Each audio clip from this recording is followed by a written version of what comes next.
요즘은 예술이란 말을 하면 시대착오 저는 사람이나 개그를 하려나 하는 선입견부터 갖는 분위기인데요.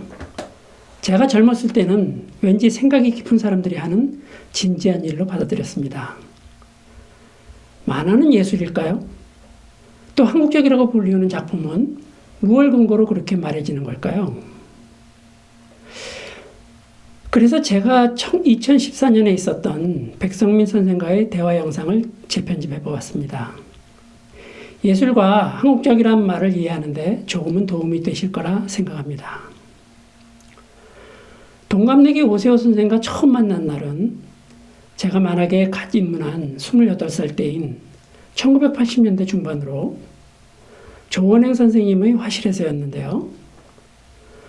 조 선생은 외출하고 안 계신 상황에서 각자 다른 용무로 만난 오세호 선생과 저는 그곳에서 뜻하지 않게 논쟁을 벌이게 되었습니다. 당시 저는 막 조 선생님의 배경을 돕기로 한 초짜였고 오세호 선생은 조 선생과 대등한 작가로 만화계에 내놓으라 하는 베테랑이었으며 후에 일본에 진출해 호평을 받으며 일본 모닝지에 연재한 인기 작가입니다. 논쟁의 주제는 만화가 예술이냐 아니냐 하는 문제였는데요. 지금 생각하면 유치했다는 생각도 들지만 40년 전 오 선생과 저는 매우 심각하게 서로의 주장을 굽히지 않은 채 날선 대화를 했던 걸로 기억합니다.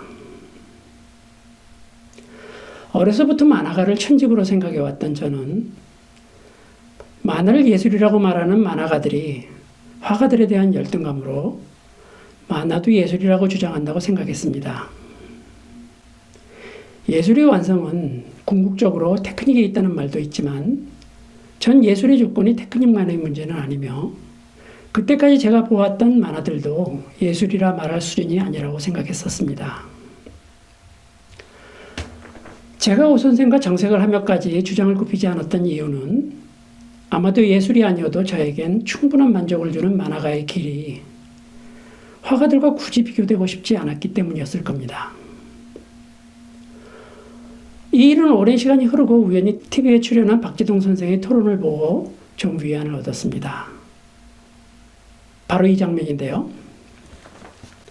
만화도 작품이긴 하지만 예술로 볼 수 있느냐는 상대의 질문에 박재동 선생은 만화가 굳이 예술일 필요는 없다.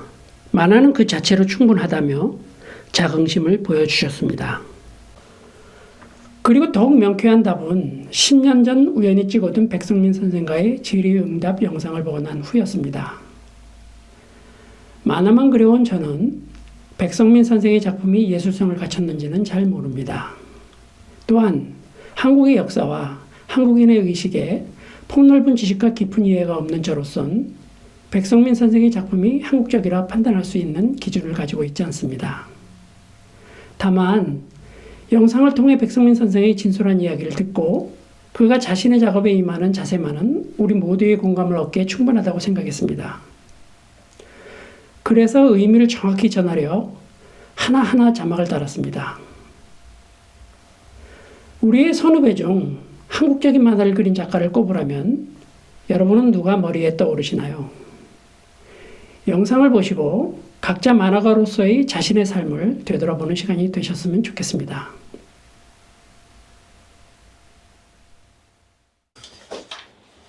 아시죠? 백성민 선생님은 특강하신 분이 소개해 주십니다. 박수 한번 주세요. 사전하게 네? 너 표정이 그게 뭐예요? 좋아서요.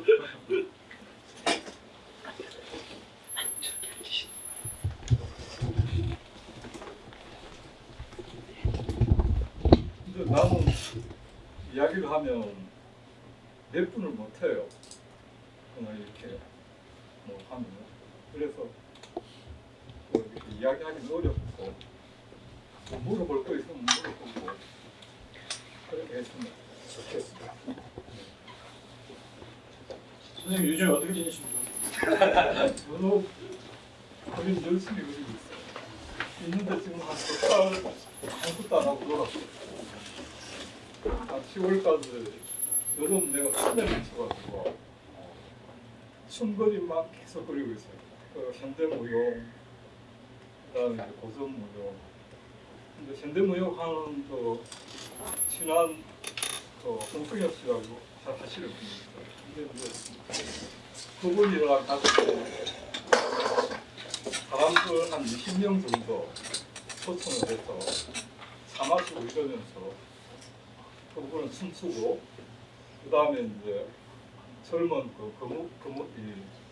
검은고 하는 친구가 검은고 하고 나는 이제 그 이미지 그리고 그게 하면 한 40분 정도 돼요. 근데 사진 촬영 같은 거나 뭐 이런 건 안 하고 그냥 이렇게 모아서 하는데 그런 공연을 심심하면 해요. 근데 춤이라는 게 사람이 낼 수 있는 모든 동작을 해요. 그런데 그게 그 동작을 아름답게 표현을 하고 그다음에 우리 만화가 기본적으로 이제 선에서 시작을 하는데 무용 자체의 움직임도 그래요. 이게 선의 흐름이에요. 그래서 그림이 상당히 재밌어요. 그래서 그거 이제 오래 계속 하다가 한 10월 되니까 이렇게 새로운 게 안 나오고 그래서 거기서 어떤 잔 테크닉만 넣는 것 같아요. 춤에. 그래서 이제 좀 무뎌지게 손끝이 무뎌지게 지금 한 몇 달 기다리고 있어요. 기다리고 있다가 또 이제 하고 싶으면 내년 초부터 또 시작해서 미친 듯이 한 1년 정도 춤을 하려고. 그게 고전무용대로 좋고 현대무용은 현대무용대로 좋고 근데 그릴 때 참 재밌어요. 네. 한국무용이죠? 어? 한국무용이죠. 한국무용. 근데 그걸 갖다가 이렇게 꼼꼼하게 그리는 게 아니라 눈이 나빠서 꼼꼼하게 그릴 수가 없어. 그러니까 그게 참 내한테는 독이었어. 그러니까 대충대충 그리겠죠. 간단하게 말해서 대충대충 그리고. 그래서 이제 이렇게 현대무용도 가령 이렇게 성문 같은 걸 그려도 이렇게 사실화로 꼼꼼하게 그리는 게 아니라 단순하게 분맥 이제 몇 개로 그걸 다 표현을 하면서 거의 느낌을 다 살려보려고 노력하는 춤입니다. 근데 사실화로 그리는 거는 손끝 재주 어느 정도 있고 그림 재주 있으면 다 그려요. 이 만화를 그리든 아니면 이제 그림적으로 하든 어느 정도 재주 있으면 다 하는데 그 다음에 이제 이 좋은 그림은 또 달라요. 스토리도 좋은 스토리하고 잘 쓰는 스토리하고는 틀려요. 그림도 그렇죠. 잘 그리는 그림하고 이 좋은 그림하고 또 틀려요. 그래서 잘 그리는 그림은 노력 어느 정도 되죠. 그런데 다 하는데 그 다음에 이제 어느 정도 되면 그걸 버리고 다시 좋은 그림을 그리도록 해야 되고 이 잘 그리는 그림 필요 없이 처음부터 자기 모습대로 좋은 그림을 그리는 좋은 그림을 그리든가 좋은 글을 쓰든가 그것도 좋죠. 왕도는 없습니다. 그런데 이제 내가 생각하는 건 내 경험에서만 이야기를 하는 건데요. 그래서 어떤 게 좋고 나쁘다고 할 수는 없고 그냥 하는 거예요. 그런데 이제 잘 그리는 그림이나 잘 쓰는 글은 잘못하면 참 오히려 더 역효과가 나서 굉장히 큰 마이너스가 될 수가 있어요. 글 잘 써봤자 남사스정이나 써주고 하는 경우가 생기고 그림도 마찬가지. 그래서 자기 중심을 잘 잡고 예, 그래 나가다 보면 어떤 걸 그리든 이제 자기 세계를 잘 가지고 있어요. 그래서 나는 만화의 장르가 문제가 아니라 어떤 걸 갖다가 자기 색깔대로 그릴 수 있느냐. 내가 뭐 걸음을 그릴 건 아니지만 춤을 그리든 뭘 하든 그런 게 중요한 것 같다는 생각을 많이 가졌어요. 그러니까 사람들이 봤을 때 공감할 수 있는 거, 공감할 수 있는 그림, 공감할 수 있는 스토리. 그게 서툴러도 상관없어요. 사람 자체가 전부 거의 모자란 특성이니까. 그래서 또 좋고 아름답게 포장하지 말고 자기 식대로만 그리다 보면 남들이 그걸 오히려 더 아름답게 봐주고 예쁘게 봐줄 것 같다는 생각이 많이 듭니다.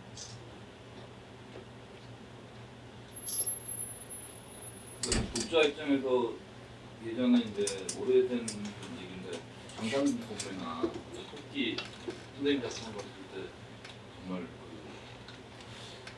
그 한국적인 만화라고 근데 아직 안 보셨어요.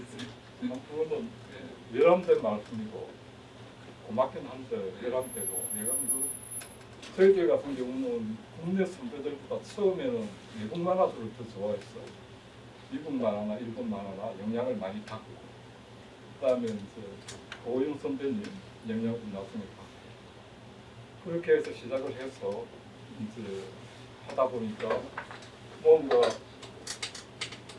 그림의 분류로 보면 외국적인 색깔도 많이 있어요.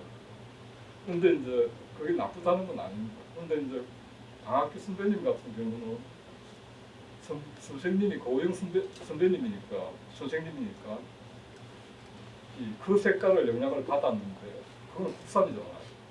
작가가 국산 작가의 작품이니까.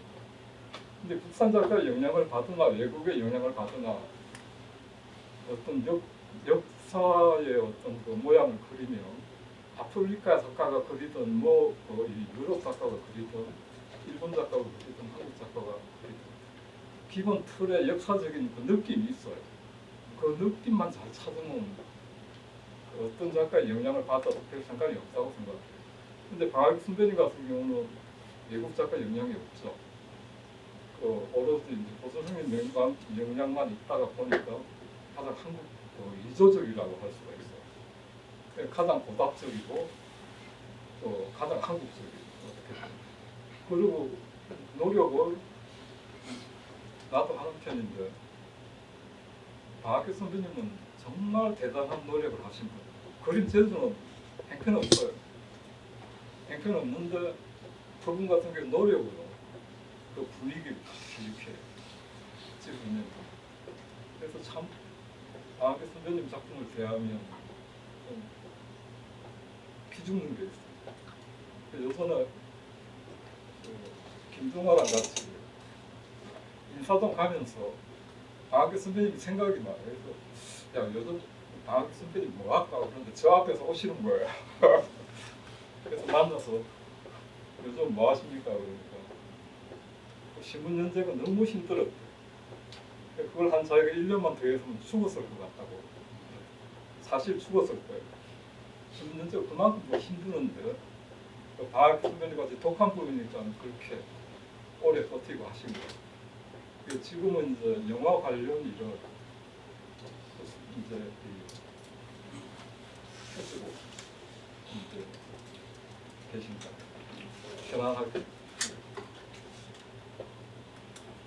선생님 예전 그림체는 어느 누구한테 영향을 받으신 거예요? 아니면 선생님? 미국의 조이 쿠베트, 그다음에 일본의 서도강서, 백서상편, 그다음에 이제 고영 선생님, 그다음에 이제 내 선생님이었던 내가 고등학교 다닐 때 있었던 산호쌤 영향도 가끔 보여. 그러니까 미치겠어.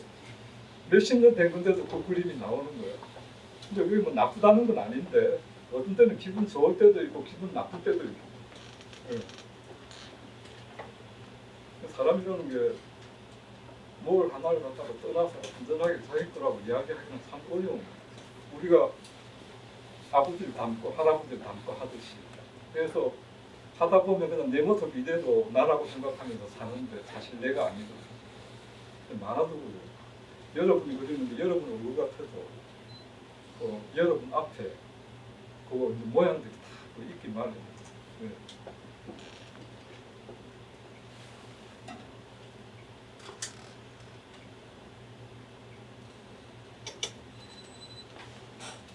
요즘 하시는 그림체를 보면은 이제 눈이 급격하게 안 좋아지면서 이렇게 바꾸신 거 아니잖아요.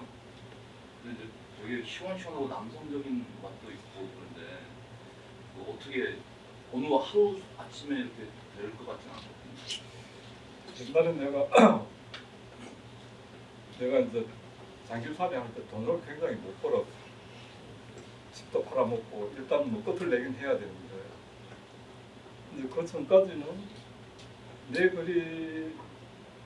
내가 그린다기보다는 영향받은 그림들이 더 많았어.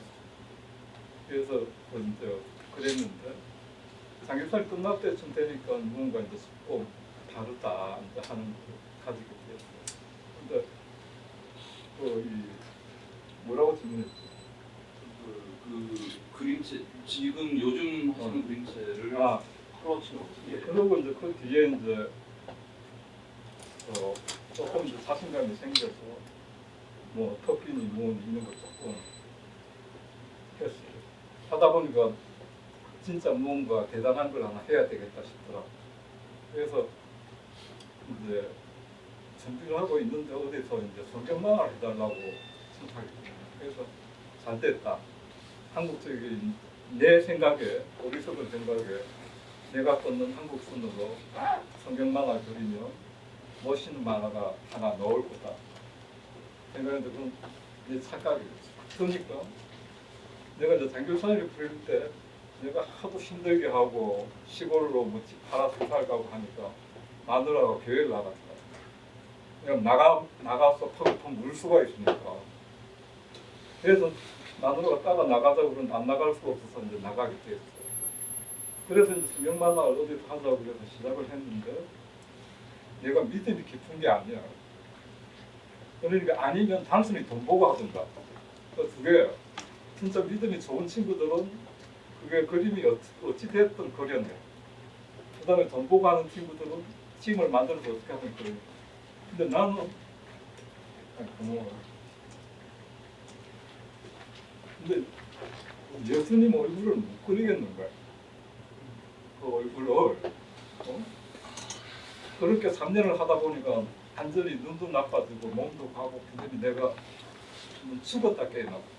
그러니까 천길량 떨어져 떨어졌다가 그러고 있는데 어떤 후배가 놓지 말고 그래도 좀 그려보라고 뭐든지 그러면서 이제 나는 그때까지는 컴퓨터가 뭔지 몰랐어. 그래서 컴퓨터 같은 데 블로그가 있다고 이렇게 네이버에다 하나 만들어주더라고. 여기다 해갖고 여기다 이제 선생님이 그리고 싶은 그림 그려서 올려보라고. 그래서 이제 조금씩 다시 이제 그러니까 그냥 내가 그리고 싶은 대로 아무거나 막 했어. 해서 이제 그러다 보니까 후배 녀석들 좀 들어와서 날이라도 잘한다고 해주고 하니까 한 4, 5년 된 돈벌이 없이 계속 했어. 미친 듯이 그냥 그렸어. 그러다 보니까 이제 지금 스타일 뭐가 하나 또 만들어. 그래서 이제 이게 만화가들은 움직이는 걸 잘해. 기존 화가들은 동적인 걸 그려놔도 정적인 느낌이 나. 그게 동양화든 서양화든. 근데 만화쟁이들은 서 있는 것도 그려놓으면 또 움직이는 거야. 동적인 느낌이 나. 그래서 나름대로 이제 내 스타일을 거기서 만들어가고 있는 춤이에요. 그래서 계속 이제 춤 같은 경우를 앞으로 쭉 그려 나갈 거고, 그래서 이제 나머지는 같이 말이나 이제 기타 다른 거는 춤 그리기 싫을 때 조금씩 그려 나가서 해볼 참이. 그러니까 어떤 내게 무슨 뭐 이렇게 동양화도 아니고 그렇고 뭐도 아니거든. 내가 그리는 그림. 그쪽 애들도 그려. 이것도 한국화도 안 찍고 무슨 뭐 그렇다. 그럼 말하잖아. 근데 그런 이제 장르로 굳이 나누려고 하지 말고 그냥 내가 움직이는 그림 그리고 있으면 그냥 그렇게 다 달라. 그럼 이제 그러고 재밌게 하고 있어. 그러다 보니까 이제 말을 좀 말하고 이 춤하고 연관성이 있어요. 그 두 개 다 도움이 돼. 서로 그리다 보면. 그래서 하다 보니까 말 친구들이 많이 생겨가지고 그래서 이렇게 말에 미친 사람들 중에서 반인 반마 몸은 반은 말 밑에는 말이고 위에는 사람인 그 친구들이 많이 있어요. 그런 친구들 만나서 이야기를 해보면 걔들도 말을 보고 있으면 춤을 추는 것 같아요. 그러니까 말에 미쳐놓으니까 눈에 국각기가 껴서 그렇게 보이는 거죠. 근데 나도 말을 들을 때 보면 이게 춤이에요. 말의 동작이 좀 재밌어요.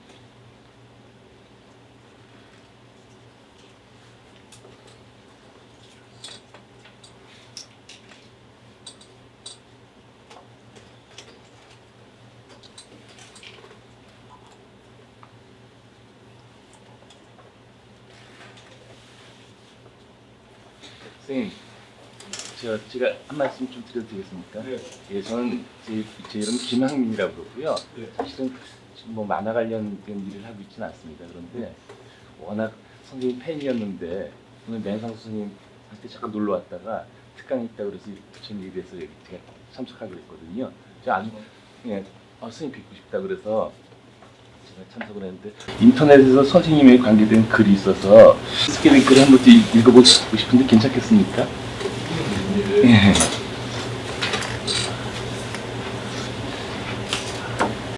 자,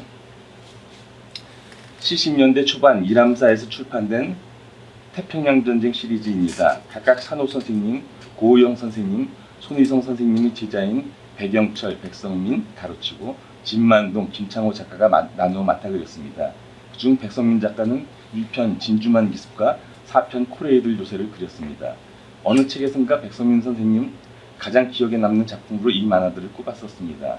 굉장히 공을 들여 그렸고 당시 작업이 무척 힘들고 더뎠으며 현재는 원고도 책도 가지고 있지 않다고 수리했습니다. 데뷔작으로 알려진 한문각의 장군전 시리즈 중 권율장군보다 훨씬 성숙한 그림을 볼 수 있습니다. 1편 진주만 기습에서 개인적인 생각으로는 한국 만화사에서 보기 드문 역작을 펼쳐 보입니다. 1편에서 지나치게 힘을 쏟은 탓인지 4편에서는 완성도가 2편에 비해 약간 떨어져 보입니다. 그리고 계획대로라면 백성민 선생은 이어서 미드웨이 해전을 완성했을 것입니다. 그러나 어쩐 일인지 미드웨이 해전은 완성되지 않고 원고는 어느 원로 작가 사무실 서랍 속에 그리고 원고 일부는 만화학원 복도에 걸려 있어서 당시에 그 원고를 볼 수 있었습니다. 그 원고는 숨을 돌리고 다시 온 심혈을 기울인 듯 그림의 겹과 작품의 완성도가 이전의 두 작품들보다 훨씬 뛰어나 보였습니다. 한 작가 선생님의 말을 빌자면 그때까지 공중전 만화하면 오관진을 뽑았는데 백성민은 이 작품으로 공중전 만화의 최고로 평가받았다고 당시 반응을 전합니다. 73년 소년세기에 발표한 사라진 별이라는 메가더 장군 전기 만화를 보면 이 시기의 만화는 브로크버트를 비롯한 미국 만화의 영향을 느낄 수 있었습니다. 그리고 조금 후에는 소도강석이라는 작가의 영향을 느끼게 하지만 장기산을 거쳐 이제는 누구나 인정하는 백성민만의 화풍을 완성하여 가장 한국적이고 품격 있는 작품을 하는 우리나라의 대표적인 작가가 아닐 수 없습니다. 이런 글인데 이 내용 중에 선생님 뭐 못마땅하시거나 이런 전혀 통념 그런 내용이 칭찬하는 거는 못마땅하고요. 거기서 지적한 건 다 맞아요. 근데 이제 제가 그 작가 밑에서 장쌤 밑에 있었던 기간은 10달이에요. 그래서 작가 그때는 이제 거기서도 무슨 그림을 그렸냐 그러면 그게 아니라 뭐 갈고 이렇게 추진합 치고 하다가 학교가 바로 그 장쌤 담장 뒤에가 우리 학교였어요. 그 당시.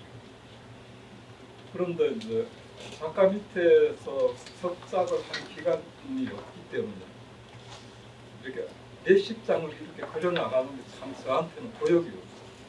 그런 게 참 연습이 안 돼 있었어요. 그래서 한두 장을 그리면 잘 그리는데 계속 그리는 엉망이었어요.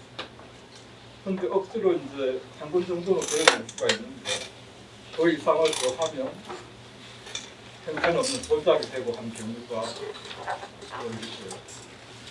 주간지에 제가 한 6년을 연재하면서도 그 반복이었어요. 이제 나중에 이제 만화 잡지에 연재할 경우는 조금 달랐는데, 그러니까 올해 기가 긴 이야기를 꾸려나갈 수 있는 능력을 키우는데 그러니까 제가 재주가 없는 거죠.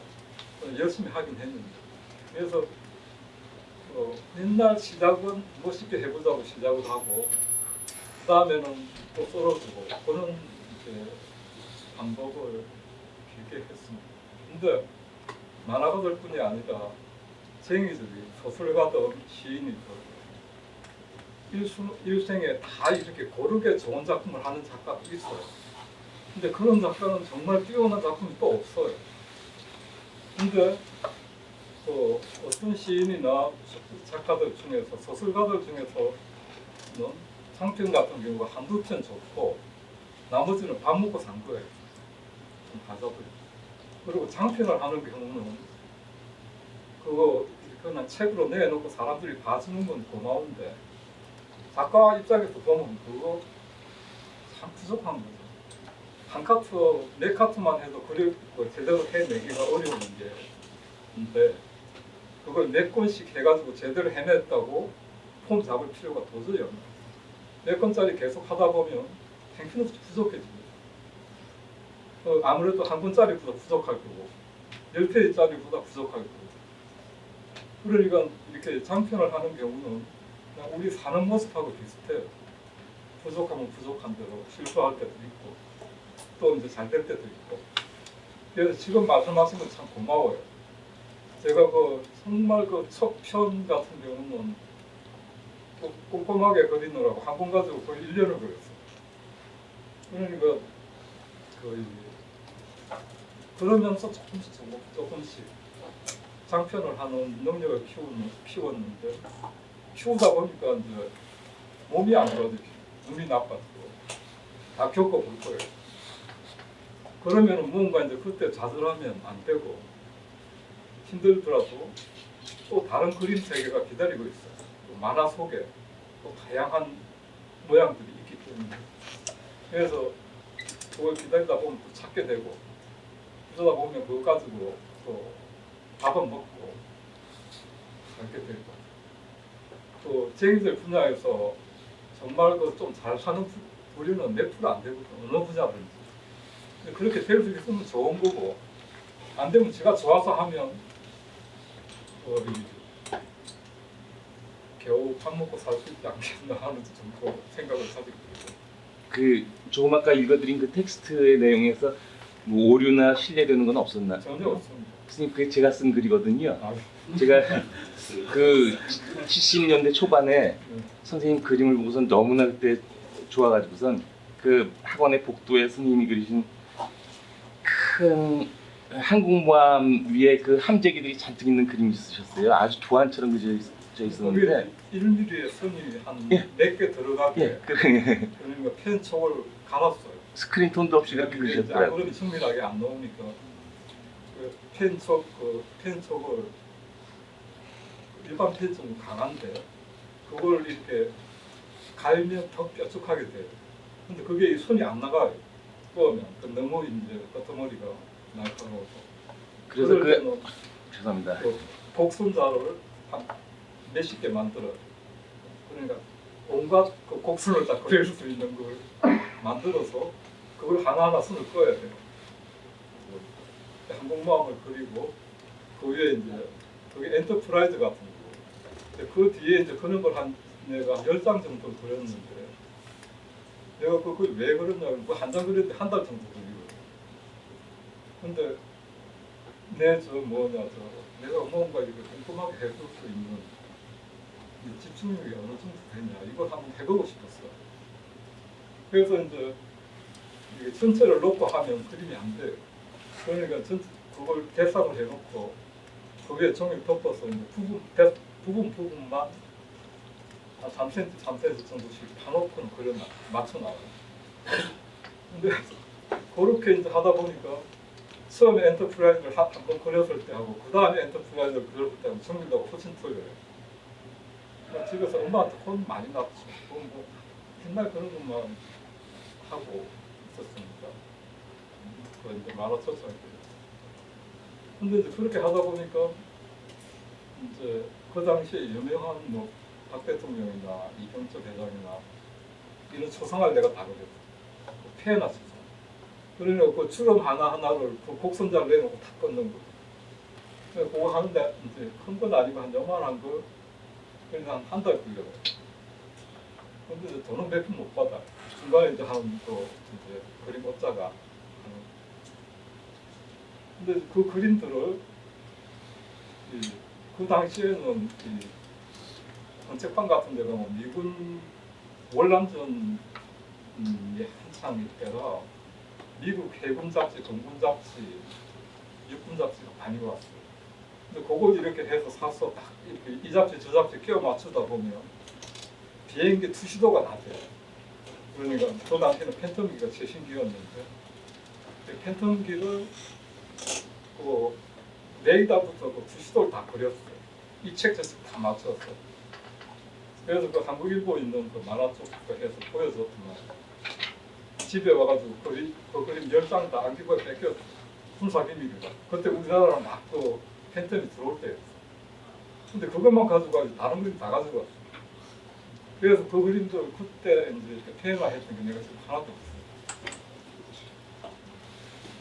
전 그래가지고 그때 그 학원에 있던 그 선생님 그림을 이 학원이 폐원되면 내가 저거 떼가야 되는데 그때 어느 분이 먼저 떼가더라고요. 그러니까요. 그래서 내가 이제 거짓거리를 하다 보니까 지금 이제 반대로 좀 이제 이렇게 정밀하게 하는 작업을 하다 보니까 지금 오히려 반대가 된 거야. 이렇게 서로.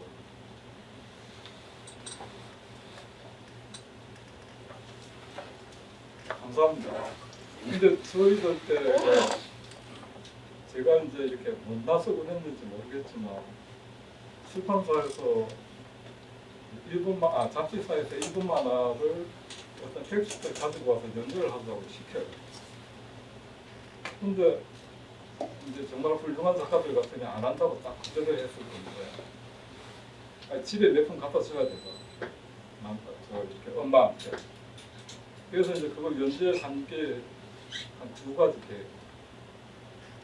이제 그런 거는 뭐 지금 생각해 보면 참 기분이 언짢지만 그 당시도 어쩔 수가 없었어. 먹고 살아야 되니까 라면.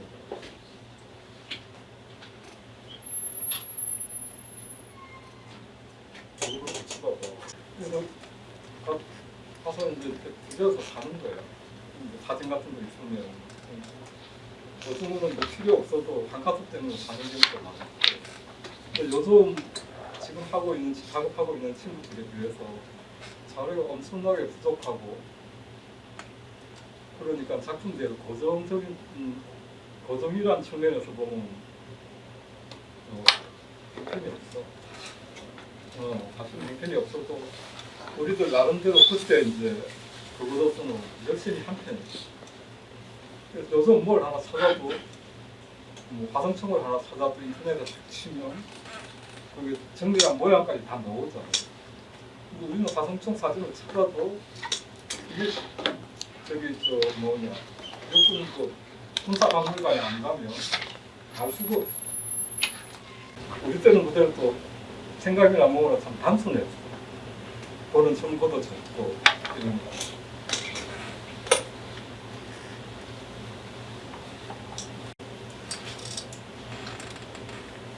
지금 하고 계시는 그림하고요.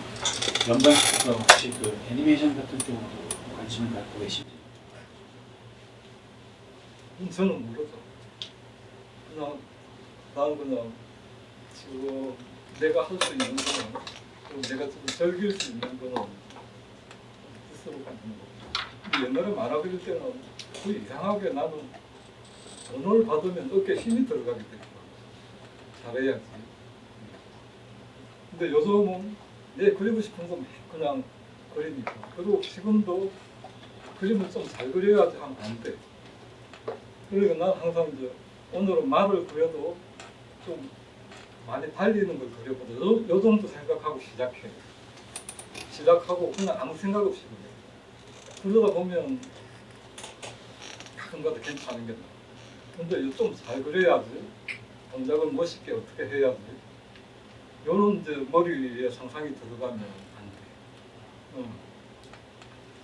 그러니까 요즘 그냥 내가 재미로 내가 이제 즐기면서 하니까 좀 편한 그림들이 좀 옛날에는 그냥 잘 그리고 잘 쓰려고 그냥 힘들게 했었지. 근데 그건 나름대로 가치가 있어. 가치가 있는데 지금은 이제 그거하고는 조금 다른 그림을 그리고. 그래서 옛날에는 내 만화를 좋아했던 여자들은 전혀 없었어. 근데 지금 여자들이 더 많아. 아줌마들이 더 많아. 그래서 되게 좋아. 그래서 근데 그 풋살을 이렇게 우는 그림도 여자들이 좋아하더라. 그리고 이제 가끔 가다가 이렇게 짧은 이야기 같은 거 이거 내 블로그에 가면 해놓는데 그런 것도 이제는 여자들도 좋아하더라.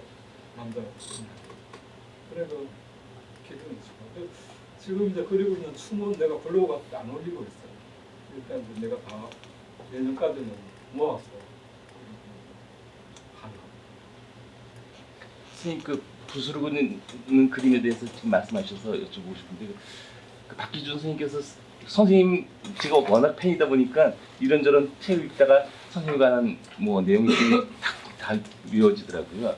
박기준 선생님께서 그 박광현 선생님의 영향을 받은 작가 몇 분을 꼽으시면서 선생님을 말씀하셨는데 선생님 박광현 선생님 그림 그 워낙 붙어치는 박광현 선생님께서 잘하시기로 정평이 있으셨잖아요. 그래서 혹시 영향을 받으셨나요? 박광현 선생님, 김정렬 선생님, 박기장 선생님이 초창기에는 다 이 세 분이 부서로 계셨어요. 그 외에도 이제 몇 분이 또 계셨는데, 근데 이제 박광현 선생님 만화를 좋아하긴 했어도 그런 영향은 아니더라고요. 그래서 이제 내가 이제 장기판이 하고 그다음에 이제 토끼나 뭐 삐리 이런 걸 하면서 붓을 조금씩 좀 많이 쓰기 시작을 했고, 그럼 내가 이제 일본 작가들처럼 펜을 잘 못 썼어요. 펜을 이렇게 눌러서 이렇게 팍 하고 하는 걸 잘 못했기 때문에 이런 후리펜으로 만화를 90% 그렸어요. 그리고 한 10% 정도 이제 펜으로 영감을 넣고 좀 정밀하게 그리는 부분을 그러면서 이제 붓이 조금씩 많이 들어가다 보니까 조금 있는 거죠. 근데 이제 붓을 잘 쓰는 분들은 뭐 우리 국내만 해도 수천 명이 되고 외국은 더 말할 것도 없고. 그런데 이제 다만 내가 만화를 하면서 움직이는 걸 많이 해봤기 때문에 그 사람들하고 조금 더 다른 걸 그릴 수 있어요. 제가 알고 있는 선생님 원로 선생님들이 몇 분 계시거든요. 혹시 선생님 기억하시나요? 양정기 선생님이나 그 김수현 선생님 이런 분 기억하시나요? 다 알았죠. 근데 저희가 좋아했던 작가들. 그분들이 항상 후배 중에 누가 그림 제일 잘 그리냐고 여쭤보면 갖다 선생님이 제일 잘 그린다고 그러시더라고요. 그래서 나도 바보지만 그 선배님도 되게 바보예요. 맨날 그림 잘 그리는 것만 따지고 앉아있고, 아유, 그래서 양정규 선배님이나 김수현 선배님이나 정말 그림이 좋아서 저희들 따라 그려보고 한 선배님이지만 어떤 면에서 보면 그림 쪽에 너무 집착을 해서 오랜 작가 생활을 못하신 분. 제가 양정기 선생님 제자거든요. 예. 근데 선생님 그 70년대 초반에 그 성인 만화 하실 적 많이 유행했잖아요. 그때 어느 날 화실 갔더니 이렇게 도비라가 있는데 거기에 예쁜 꽃들이 잔뜩 그려져 있는 그림이 있어요. 그래서 아유 이거 누가 선생님들이 그리셨는 줄 알고 선생님 이거 어떻게 그리셨어요? 그랬더니 아 이거 선생님이 와서 그리고 가셨다 그러면서 나중에 하시는 말씀이 아 그렇게 그림 잘 그리는 친구를 이걸 시켰으니 그 친구가 있겠어? 그러면서 말씀하시더라고요. 그게 아니라 아까 내가 말씀드렸듯이 내가 계기하는 걸 잘 못했어. 몇 장, 두 장, 한 10여 장 하면 정말 이렇게 뛰어나게 보일 수 있는 걸 보여줄 수 있었는데 그러니까 그분들이 소금 수련들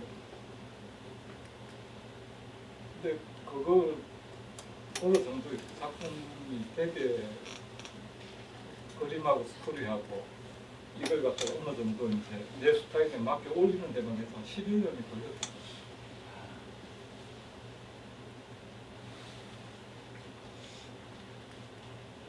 저 오세영 선생님이랑요.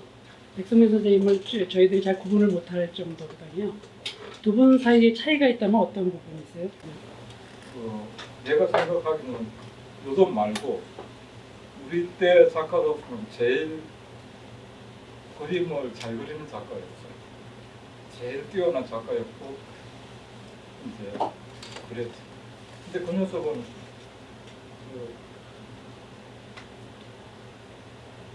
못 돼가지고 내가 가끔 때려주고.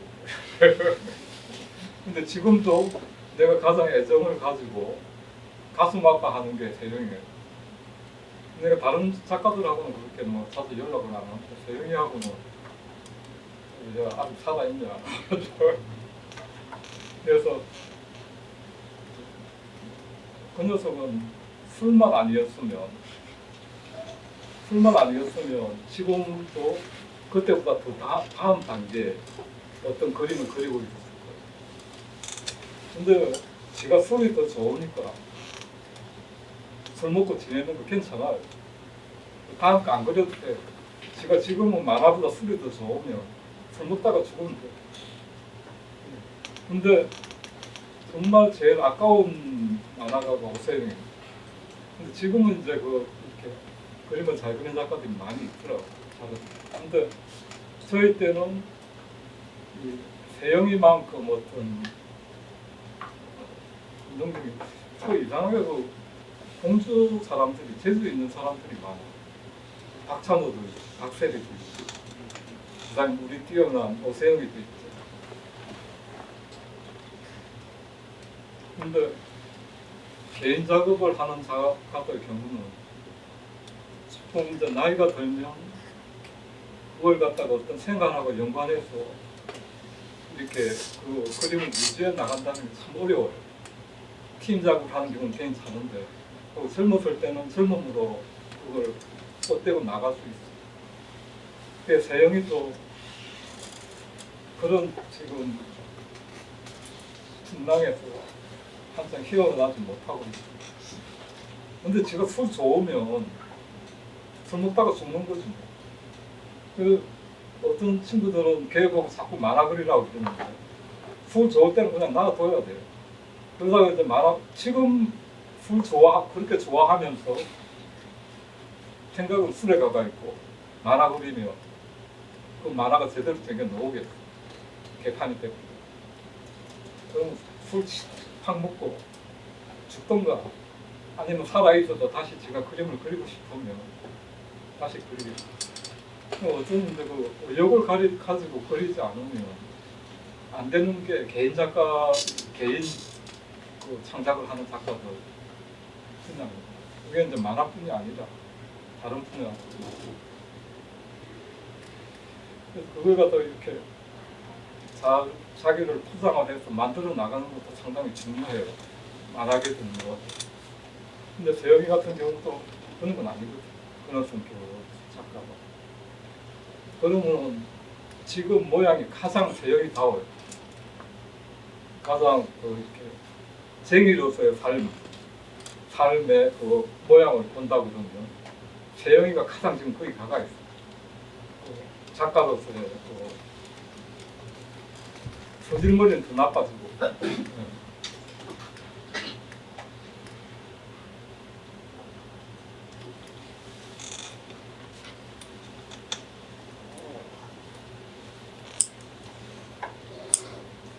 아까 잘 그린 그림이랑 좋은 그림이랑 말씀해 주셨는데 좋은 그림에 대한 힌트라든지 또 많은 이야기 좀 들려주실 수 있는지.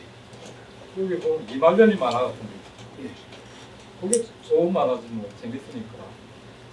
그림의 그 스토리는 개판이라도 그 사람의 마음을 끌어당기는 게 있지. 그런 거는 확실한 어떤 면은 한 단계 넘어갔다고 볼 수도 있지만 그런 건 아니거든. 처음부터 걔는 지 모습으로 그려가고 이제 불안콩콩 거리는 야구 만화, 아 예. 버친부도 그러니까 잘 그리는 그림을 그리려고 하면 그걸 또 넘어야 되는 산이 기간이 참 필요해요. 그런 본인 인내가 참 필요해요. 그 스토리적으로. 어느 길을 가든지 다 좋은데 내가 생각하기는 처음부터 자기 길로 자기 얼굴을 가지고 가는 게 그게 더 좋고 그다음에 독자들 입장에서 봤을 때 근데 정말 그 어떤 사실화를 그걸 넘어서 자기 얼굴을 만들 때까지는 아무리 잘 그려놔도 글을 잘 써놔도 그 글이 재미가 없고 그다음에 그 그림이 맛을 못 먹고 잘 그리는 엄청 잘 그린 그림인데 맛이 없어. 맛이 없으면 그 글을 공부하는 애들이나 그림을 공부하는 애들 아니면 그거 보겠어. 한때 보고 말지. 그러니까 그런 경우는 오랜 시간을 가지고 승부해요. 평생을 가지고 승부해요.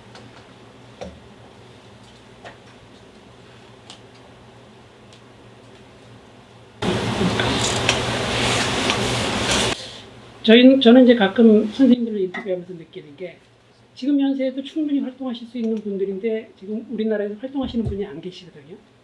왜 그런 것 같다고 생각하세요? 작가들이 내가 보면 뭐 개인적으로 가다가 섣버린 거예요. 눈이 나빠지면 눈이 나빠졌다고 이제 애들 시켜서 한다든가 아니면 그만두고 뭐 식당을 차린다든가 이런 경우도 있고 그다음에 그걸 이렇게 넘어서면 또 다른 그림 세계가 있죠. 그래서 우리가 이제 한창 만화 활동을 할 때 친구들끼리 이렇게 모이면 우리 만화 하다가 나중에야 늙어서 영감되면 뭘 할까? 그러면 대부분 어떤 이제 그림이든 뭐든 이 계통에서 어떤 자기가 해보고 싶은 게 또 있어. 이 그림하고 만화하고는 조금 다른 거. 그런 거 이제 그런 걸 해서 또 이제 가는 친구들은 내가 어딜 가서 이야기를 해도 나는 만화가로 이야기가 돼요. 내가 무슨 이렇게 승수회를 해서 이렇게 했다고 사람들이 보지를 않으니까 내 이름을 대면 만화가라고 생각을 하고 그러니까 이제 그런 차이가 있는 것 같아요. 그래서 나는 지금 요즘 이 친구가 아까 뭐 신인 작가라고 그랬는데 나도 지금 신인 작가예요. 그림 스타일만 좀 틀려서 그 이제 그쪽 어떤 이제 내가 추구하는 분야에서 신인 작가도 하고 있고 그러니까 되게 재밌어. 요즘 한 서너 달 쉬니까 마누라가 일 안 한다고 또 뭐라고 그래. 일해서 좀 이렇게 쌓아나가야지 뭐가 되는데 또 일 시작해야지. 안 그러면서. 근데 붓이 그 작은 붓이 가지고 있는 느낌이 있고 큰 붓 가지고 오히려 이제 이렇게 가능선을 그렸을 때 놓은 그 느낌이 훨씬 좋을 때가 많아요. 그리고 더 표현이 풍부하고 그리고 이게 그 부산한테 맡겨줘야 돼. 내가 그리는 게 아니라 그러다 보니까 의도하지 않았을 때 괜찮은 게 많이 나와요. 그러니까 그림을 이렇게 지금 작가들도 그래요. 아침에 이제 일을 시작을 하면 처음에는 손이 굳어서 잘 안 되고 그러다가 한 몇 시간 지나면 이제 그냥 그 태풍으로 치면 그 눈 속에 들어오는 그때 되면 아무 생각 없어. 그냥 그리면 되는 거예요. 그리고 그럴 때는 조금 좋은 게 나오고 요즘 뭐 나이 많다는 쪽에서 마누라 보고 옛날에는 그냥 앉으면 이제 끝날 때까지 노가다거든 만화는. 여긴 전부 노가다 땡이에요. 그만큼 힘드는 분야인데 그래서 요즘 그 노가다에서는 조금 벗어나요. 조금 이제 지칠 때 되면 해봤자 안 되니까 몸이 지치면 손을 꺼봤자 안 됩니다.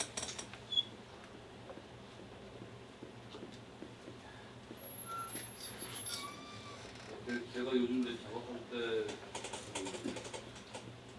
정식 작품은 아니고요. 돈 받고 보는 작품 아니고 편하게 그릴 때는 밑그림 없이 했거든요. 우리는 밑그림 하면서 하는 작품하고 느낌이 많이 달라요. 좀 자연스럽고 손도 부드럽고 그림이 더 좋아 보이고 그러는데 이상하게 저 같은 경우는 밑그림을 하고 그 위에 뭐 펜선도 하거나 이러면은 되게 좀 정립되고 딱딱한 느낌이거든요. 선생님은 요즘 밑그림 없으시나? 그림은 전혀 안 하죠. 근데 옛날에 이제 토끼하고 삐리 같은 거 할 때도 나는 이상하게 그 나가 원고지에 이렇게 연필선이 많이 가가 있으면 일을 못 하겠어. 기분이 분산이 돼. 그래서 이제 원고 할 때, 연필을 할 때는 최소한도 또 배경 같은 경우는 자연 배경은 손도 안 돼서 그냥 그릴 때 다르고.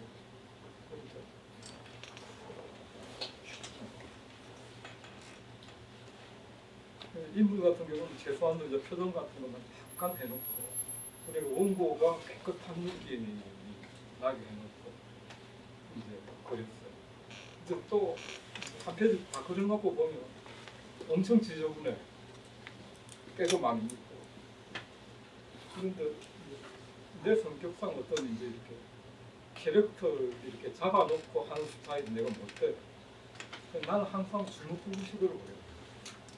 그때 이제 이렇게 계속 그리고 그래서 그게 내 장점도 됐지만 만화가로서의 엄청난 단점이에요. 그러면 안 되거든. 만화가는 이제 캐릭터 같은 것도 있어야 되고 그릴 때 정확하게 이렇게 해야 됩니다. 나는 이렇게 정확하게 그리는 건 한 컷도 없어. 대충 그냥 연필을 대충 해놓고 그렇게 하면 좀 저 이렇게 살아. 또 이제 표정이 또 살아. 연필을 많이 안 내는 거예요. 근데 이제 문제는 그게 내 카트 그렇게 안 된다는 데 문제가 있어요. 근데 화이트 수중액 같은 게 있으니까 그럴 땐 또 치우고 그 위에다 또 이제 그리고 그런 식으로 해서 엄청 원고가 지저분하고 그러고 근데 시작할 때는 깨끗하지 않으면 안 돼. 또 태어났을 때. 지금 그림도 그렇지만 내 친구 중에 산악인으로 유명한 친구가 있어. 근데 그 친구가 내 이제 만화 그리는 걸 보고 야 내가 히말라야 올라가는 거 굉장하고 하는 거 보고 네가 원고에서 이렇게 시작해서 그리는 게 똑같다. 그 굉장하고 하는 게 가장 힘들다. 그래서 내가 산사는 노가다보다 노가다가 훨씬 노동이다. 사실 그래요. 그래서 어떤 이제 시나 이런 하시는 분들이 저희 하는 작업들을 보면 상당히 미안해하더라고요. 너무 힘드니까 스토리 써야지. 그다음에 이제 또 요즘 애들은 그 얘기 이제 컬러까지 넣어야 되니까. 근데 나는 이상하게 색채 감각이 없어. 그래서 이게 세영이나 희재나 뭐 허영만 씨 같은 경우는 색채도 참 잘하거든. 나는 색채 감각이 시통찮아서 가능하면 안 하려고 들고 어떻게라도 한 두 색깔 넣으려고. 많이 넣으면 극장 간판같이 되고 색채 감각은 전혀 없으니까. 근데 이게 지금도 그렇고 옛날도 그렇고 이렇게 그릴 때는 좀 신나게 그리는데 책이 나왔을 때 보면 한 해가 나오면 그게 스토리가 마음에 드는 카트가 몇 개 안 되고 그림도 그 한 해 이렇게 마음에 드는 카트가 한두 카트 될까 이런 생각이 드니까 딱 보면 책이 나오면 한번 딱 보면 얼른 덮어 듣고는 안 봐. 요즘도 이제 가끔가다 어디서 단편 같은 거는 이제 이런 거 하면 딱 보고는 그 다음에 안 봐. 그게 속이 편하고 좀 잘 됐을 때도 그걸 보면 다음 게 또 비슷한 게 나오고. 그래서 지나간 건 어쩔 수 없이 이제 덧쳐봐야 될 때도 있는데 가능하면 내 블로그에서 그거를 너무 잘 안 봐. 올렸으면 나중에 이제 팔리는 그림은 다시 이제 찾아내서 그걸 내 블로그에 올린 그 말 같은 그림들이 완성이 된 게 아니에요. 그릴 때 그리기 때문에. 그래서 이제 장소를 봐서 완성을 시켜서 이제 보내는 그런 있는데, 여러분들 춤을 그리면서 여러분들도 그렇겠지만 내가 그린 그림, 내일 어떤 그림을 그리게 될지 몰라. 대강 어떤 걸 그려 나가야 되는 겁니다. 그런데 한 1년 후에 내가 그려놓는 춤들을 상상하면 내가 흥분이 돼. 기분 되게 좋은 거야. 내가 이제 그렇게 어떤 그림을 그릴 거. 그런 것 때문에 일들을 하고 있는 거야. 그렇죠.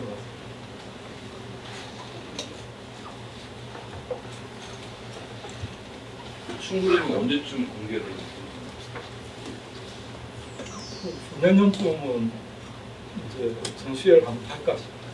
근데 춤을 주축으로 해서 그다음에 내가 이거 좀 다 내놔도 되겠다 싶을 만한 게 좀 모여졌을 때 그때 내놔야지 뭐 아무 때나 그냥 그림 같이 내놓으면 어떡하냐. 아까 말씀하신 게 저요? 옛날에 이 김기창 화백이 처음에 이제 만화가협회에 가입한 걸로 봐서는 만화를 그리려고 그랬던 네. 거였거든요. 근데 그분이 이제 다시 자기 분야를 바꾼 거잖아요. 그래서 선생님 말씀을 쭉 듣다 보면 이제 사실 만화보다는 다른 쪽 장르로 이렇게 넘어가고 있는 과정이라는 느낌이 있어요. 궁금했던 거는 만화를 그리다가 그쪽 방향으로 옮기셨으니까 그 과정 속에 심정이 어떤 식으로 변해셨을 거 아니에요? 그때는 아무 생각이 없었어요. 그냥 이렇게 변해가신 거예요? 네, 그때는 뭔가 어떤 그러니까 이제 이런 게 있더라고요. 이 말이 꼭 그 의미가 매치되는 건 아닌데 어떤 가령 이제 하나님이 계시다 그러면 그분이 내한테 원한 거는 그분 만화를 그리는 게 아니었을 거야. 지금 생각해 보면 그는 내보다 훨씬 믿음이 좋고 잘하는 분들이 많았어요. 근데 내한테 원한 거는 오히려 구속 속에서 넌 자연스러워져라. 있는 거 다 집어 던지고 알가벗고 다시 나가라. 그걸 원했던 거야. 그래서 그 전까지도 조심하고 내성적이고 이랬는데 지금 어떤 거 그냥 벗어나니까 편해요. 그림 그리기도 그렇고 성격도 좀 변하고. 그래서 어떤 이제 이 자연스러움 속에서 내 작업을 계속 해 나가려고 생각을 하고 있습니다. 그래서 사실 일할 때도 알가벗고는 안 하지만 팬티만 입고 해요. 이게 한 2-3시간, 1시간 정도 넘어가면 땀이 무지하게 나요. 힘이 무지하게 들어요. 그래서 이렇게 바닥에 놓고 하다 보면 한 2시간 정도 하고 나면 온 다리가 뻐근해요. 그래서 그런 못 걸어요. 그러니까 비교적 건강해요. 이제 그런 작업을 하니까. 그래서 온몸으로 그냥 그려요. 근데 이제 화가들 중에 팔이 없는 분이 그리시는 분이 있어요. 팔에. 근데 그분이 그분이 썼는 손은 우리 팔을 가진 사람은 도저히 꼴 수가 없어요. 꼴 수가 없어요. 참 대단한 손을 보시는. 그래서 그분 손을 그나마 흉내를 내려고 그러면 팔을 하나 없애고 그 다음에 그분만큼 노력을 해야 돼요. 참 존경합니다. 자, 질문 더 하실 분? 안 계시면 저기 회사님 고생하신 일 해야 되니까 박수 한번.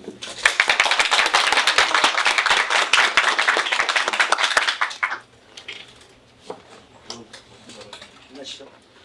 끝나시죠?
영규 씨.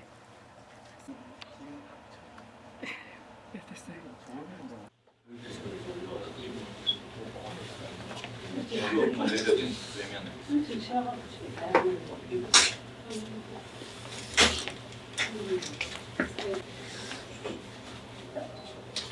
아니, 과연 그 빨리 쓰셔야죠. 하나, 둘. 건강하시고.